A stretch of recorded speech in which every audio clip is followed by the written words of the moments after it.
అందుకు యెహోవా, ఫరోకు నేను చెయ్యబోవుచున్న దానిని నీవు నిశ్చయముగా చూచెదవు.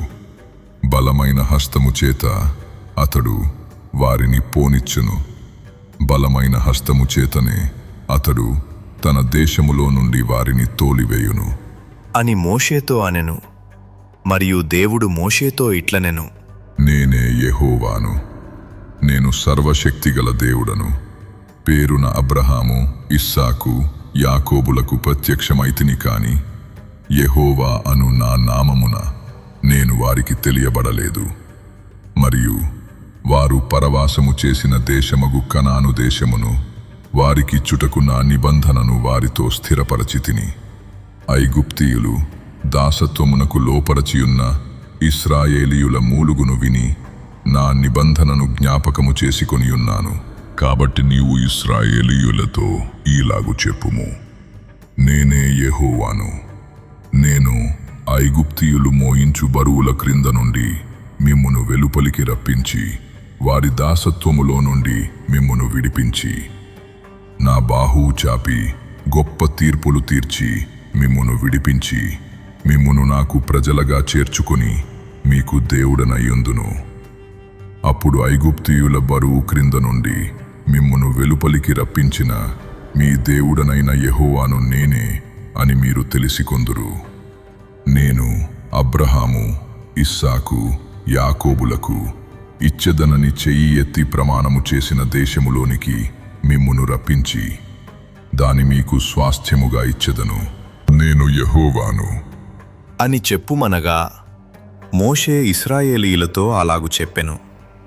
అయితే వారు మనోవ్యాకులమును బట్టియు కఠిన దాసత్వమును బట్టియు మోషే మాట వినరైరి. మరియు యెహోవా మోషేతో, నీవు లోపలికి వెళ్ళి ఐగుప్తు రాజైన ఫరోతో ఇశ్రాయేలీయులను తన దేశములో నుండి వెలుపలికి పోనీయవలెను అని అతనితో చెప్పుమనెను. అప్పుడు మోషే, చిత్తగించుము, ఇశ్రాయేలీయులే నా మాట వినలేదు. మాట మాంద్యము గలవాడనగు నా మాట ఫరో ఎట్లు వినును అని యెహోవా సన్నిధిని పలికెను. మరియు యెహోవా మోషే అహరోనులతో నిక్లనెను. ఇశ్రాయేలీయులను ఐగుప్తు దేశములో నుండి తాము వెలుపలికి రప్పించుటకై ఇశ్రాయేలీయుల యొద్దకును ఫరో యొద్దకును వెళ్ళవలెను అని వారికాజ్ఞాపించెను. వారి పితరుల కుటుంబముల మూలపురుషులు ఎవరనగా ఇశ్రాయేలు జ్యేష్ఠ కుమారుడైన రూబేను కుమారులు హనోకు, పల్లు, హెస్రోను, కర్మీ. వీరు రూబేను కుటుంబములు. షిమ్యోను కుమారులు యెమూయేలు, యామీను, ఓహదు, యాకీను, సోహరు, కనాను స్త్రీకి కుమారుడైన షావూలు. వీరు షిమ్యోను కుటుంబములు.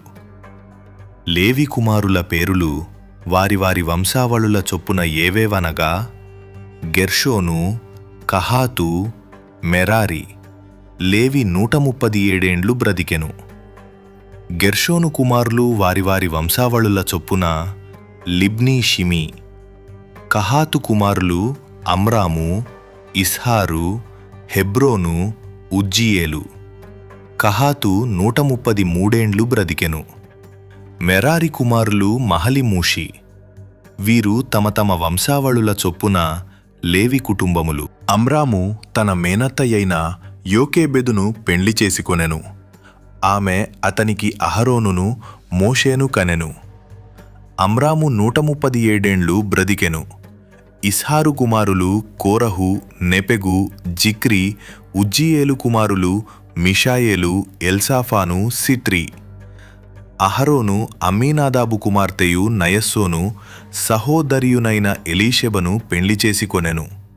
ఆమె అతనికి నాదాబును, అబీహును, ఎలియాజరును, ఈతామారును కనెను.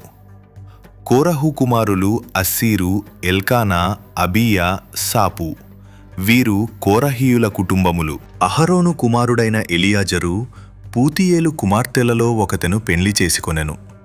ఆమె అతనికి ఫీనెహాసును కనెను.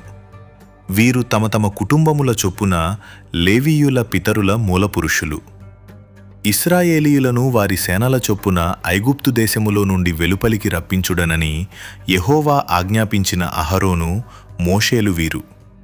ఇశ్రాయేలీయులను ఐగుప్తులో నుండి వెలుపలికి రప్పించవలేనని ఐగుప్తు రాజైన ఫరోతో మాటలాడినవారు వీరు.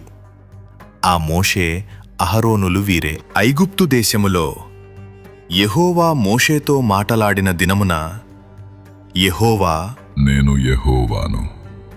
నేను నీతో చెప్పునది యావత్తు నీవు ఐగుప్తు రాజైన ఫరోతో పలుకుము అని మోషేతో చెప్పగా, మోషే, చిత్తగించుము, నేను మాట మాంద్యము గలవాడను. ఫరో నా మాట ఎట్లు వినును? అని యెహోవా సన్నిధిని పలికెను.